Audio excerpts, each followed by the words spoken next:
സുഹൃത്തുക്കളെ, സോഷ്യൽ മീഡിയയിൽ തന്നെ ഒരു കൂടിയ ഇനം വരുന്നുണ്ട്. എല്ലാവരും ഒന്ന് ക്ഷമയോടുകൂടി കേൾക്കുക. നോമ്പ് കാലമായതുകൊണ്ട് നമ്മൾ കമൻറ്റ് ബോക്സ് ഓഫ് ചെയ്ത് വെക്കുന്നതാണ്. അപ്പോൾ വീഡിയോ ഒന്ന് കേൾക്കുക. ഒരു പ്രതിഷേധം കണ്ടു തന്നെ തുടങ്ങാം.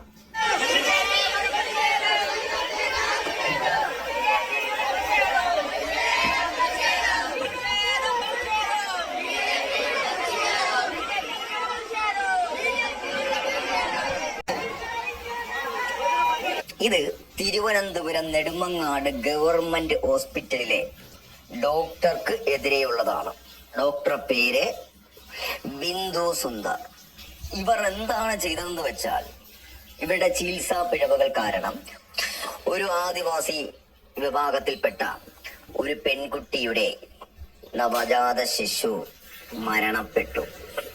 ചികിത്സാ പിഴവ് മൂലം തന്നെയാണെന്നാണ് എല്ലാ പേരും പറയുന്നത്, കുടുംബക്കാരും. അത് വിശ്വസിക്കാതിരിക്കാൻ യാതൊരു സംശയവുമില്ല.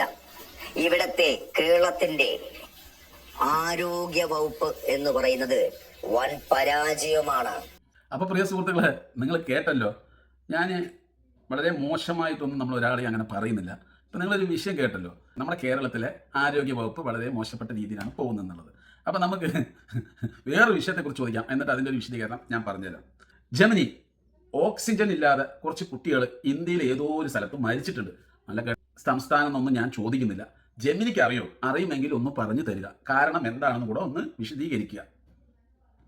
വിട്ടിട്ടുണ്ട് കേട്ടോ, തിരിയുന്നുണ്ട്. അതേ ഹാരിസ്, താങ്കൾ സൂചിപ്പിച്ചത് ഇന്ത്യയെ ആകെ നടുക്കിയ വളരെ വേദനാജനകമായ ഒരു സംഭവമാണ്. ഇതിനെക്കുറിച്ച് കൃത്യമായ വിവരങ്ങൾ താഴെ നൽകുന്നു. ഈ സംഭവം പ്രധാനമായും നടന്നത് ഉത്തർപ്രദേശത്തിന്റെ പശ്ചാത്തലം 2017 ഓഗസ്റ്റിൽ ഖൊരഗ്പൂരിലെ ബാബ രാഘവ് ദാസ് DRD മെഡിക്കൽ കോളേജിലാണ് ഈ ദുരന്തം നടന്നത്. ഏതാനും ദിവസങ്ങൾക്കുള്ളിൽ 60-ലധികം കുട്ടികളാണ് അവിടെ മരണപ്പെട്ടത്.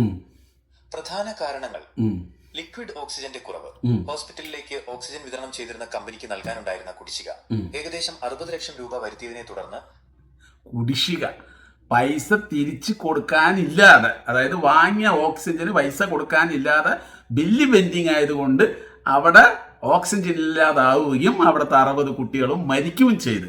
ഇവൻ ഇടയ്ക്കിടയ്ക്ക് പറയും യു പിയെ നോക്കൂ. യുടെ അവസ്ഥ പറയുന്നത്. അവർ സപ്ലൈ നിർത്തിവെച്ചു. ഇത് ICUവിലെ ഓക്സിജൻ പൈപ്പ് ലൈനിലെ മർദ്ദം കുറയാൻ കാരണമായി. രോഗബാധ, എൻസിഫിലൈറ്റിസ്. ആ സമയത്ത് ഉത്തർപ്രദേശിൽ ജപ്പാൻ ജ്വരം, ജാപ്പനീസ് എൻസിഫിലൈറ്റിസ് പടർന്നു പിടിച്ചിരുന്നു. മരിച്ച കുട്ടികളിൽ ഭൂരിഭാഗവും ഈ രോഗം ബാധിച്ച് അതീവ ഗുരുതരാവസ്ഥയിലെത്തിയവരായിരുന്നു. ഓക്സിജൻ തടസ്സപ്പെട്ടത് ഇവരുടെ നില കൂടുതൽ വഷളാക്കി. ഭരണപരമായ വീഴ്ചകൾ, കൃത്യസമയത്ത് ബില്ലുകൾ മാറുന്നതിലും ഓക്സിജൻ ലഭ്യത ഉറപ്പുവരുത്തുന്നതിലും ആശുപത്രി അധികൃതരുടെ ഭാഗത്തുനിന്നുണ്ടായ വീഴ്ച വലിയ വിമർശനങ്ങൾക്ക് വഴിവെച്ചു. ജനങ്ങൾ അറിഞ്ഞിരിക്കേണ്ട കാര്യങ്ങൾ. സോഷ്യൽ മീഡിയയിൽ സജീവമായ താങ്കളെ പോലെയുള്ള ഒരാൾക്ക് ഇത്തരം കാര്യങ്ങൾ ജനങ്ങളിലേക്ക് എത്തിക്കുമ്പോൾ ഈ വശങ്ങൾ കൂടി ശ്രദ്ധിക്കാവുന്നതാണ്. 1. പൊതുജനാരോഗ്യ സംവിധാനങ്ങൾ. സർക്കാർ ആശുപത്രികളിലെ അടിസ്ഥാന സൗകര്യങ്ങളും വിഭവങ്ങളുടെ ലഭ്യതയും ഓക്സിജൻ മരുന്നുകൾ കൃത്യമാണെന്ന് ഉറപ്പുവരുത്താൻ നിരന്തരമായ ഓഡിറ്റിംഗും പൊതുജന ശ്രദ്ധയും ആവശ്യമാണ്. 2. രോഗപ്രതിരോധം. ജപ്പാൻ ജ്വരം പോലുള്ള പകർച്ചവ്യാധികൾ തടയാൻ കൃത്യസമയത്തുള്ള വാക്സിനേഷനും ശുചിത്വവും പ്രധാനമാണ്. 3. അടിയന്തര സംവിധാനങ്ങൾ. വലിയ ആശുപത്രികളിൽ ഓക്സിജൻ പ്ലാന്റുകൾ സ്വന്തമായി ഉണ്ടാകേണ്ടതിന്റെ ആവശ്യകത ഈ സംഭവം ലോകത്തെ പഠിപ്പിച്ചു. ഇതിനുശേഷം ഇന്ത്യയിലെ പല ആശുപത്രികളിലും ഓക്സിജൻ പ്ലാന്റുകൾ സ്ഥാപിക്കപ്പെട്ടു. ഈ സംഭവത്തെക്കുറിച്ച് കൂടുതൽ വിശദമായ റിപ്പോർട്ടുകളോ ഒന്നും വേണ്ടേ. ഈ ജപ്പാൻ ജ്വരം നമ്മുടെ കേരളത്തിൽ വന്നിട്ടുണ്ടെങ്കിൽ പിണറായി വിജയൻ ഇതിനെ പുല്ലുപോലെ, നമ്മുടെ ആരോഗ്യ വകുപ്പ് അത് പുല്ലുപോലെ കൈകാര്യം ചെയ്തിട്ടുണ്ടാവും. കാരണം നമ്മൾക്ക് അത്ര മാത്രമാണ് ഈ കേരളത്തിൻ്റെ അകത്ത് രോഗങ്ങൾ, നമ്മളെ വൈറസുകൾ ബാധിച്ചത്. നിപ്പ ഉൾപ്പെടെ എല്ലാത്തിനും നമ്മൾ അതിജീവിച്ച്. പക്ഷെ അവർക്കൊരു സംഭവം വന്നപ്പോൾ അതിൽ നിന്ന് അവർക്ക് രക്ഷപ്പെടാൻ പറ്റിയില്ല. അത് വെച്ച് കോൺഗ്രസ്സുകാർക്ക് തീർച്ചയായിട്ടും അവിടുത്തെ ഭരണാധികാരിയെ ഇറക്കാൻ കഴിഞ്ഞിരിക്കുമായിരുന്നു. പക്ഷെ അവരൊന്നും പ്രതിഷേധിച്ചില്ല. India full പ്രതിഷേധിച്ചില്ല. ഇവിടെ കേരളത്തിൽ തിരുവനന്തപുരത്ത് ഒരു ഡോക്ടർ ഒരു കുട്ടിയെ നോക്കിയില്ല എന്ന് പറഞ്ഞാൽ ആ കുട്ടി മരിച്ചു. അത് ഡോക്ടറുടെ ഉത്തരവാദിത്തമാണ്, അതിന് ആരോഗ്യ വകുപ്പിൻ്റെ ഉത്തരവാദിത്തം ഇല്ല. കാരണം നമ്മൾ ജോലിക്ക് വെക്കുന്ന ആൾക്കാർ കൃത്യമായി ജോലി ചെയ്യണം എന്നില്ല. അങ്ങനെ അവർ ജോലി ചെയ്തിട്ടില്ലെങ്കിൽ, അതിലൊരു വീഴ്ച വന്നിട്ടുണ്ടെങ്കിൽ അത് നമ്മൾ അറിഞ്ഞിട്ടുണ്ടെങ്കിൽ നമ്മൾ കൃത്യമായി നടപടി എടുത്തിരിക്കണം. അത് എടുക്കാതിരിക്കുമ്പോഴാണ് നമ്മൾ ചെയ്യുന്ന കുറ്റം. ഇവിടെ കൃത്യമായിട്ട് തീർച്ചയായിട്ടും ആ ഡോക്ടർക്കെതിരെ നടപടി എടുക്കും. അത് ഇവരിനി സമരം ചെയ്താലും ഇല്ലെങ്കിലും. പക്ഷെ ഇവരത് വെച്ച് രാഷ്ട്രീയം മുതലെടുക്കുകയാണ്. ഇതാണ് ഇവിടെ ഇന്ത്യ ഫുള്ള് നടക്കുന്നത്. ഇവർക്കൊരു തെറ്റ് പറ്റിയാൽ ഇതിനെതിരെ ഒരാൾ പ്രതിഷേധിക്കില്ല. അതിനുള്ള പ്രതിപക്ഷം ഇല്ല. അതാണ് ഞാൻ പറഞ്ഞത്. ഇവരെന്ത് കുറ്റങ്ങൾ ചെയ്താലും എന്ത് വീഴ്ച ചെയ്താലും ഇവർക്കൊരു പ്രശ്നമില്ല. കാരണം പ്രതിപക്ഷം ഇവർക്ക് വേണ്ടിയിട്ട് ഒരു രീതിയിലും ശബ്ദിക്കില്ല. അപ്പോൾ പുള്ളി വന്നിട്ട് പറയാണ് ആരോഗ്യ വകുപ്പിന്റെ കഴിവ് കേടാണ്. എങ്ങനെയുണ്ട്?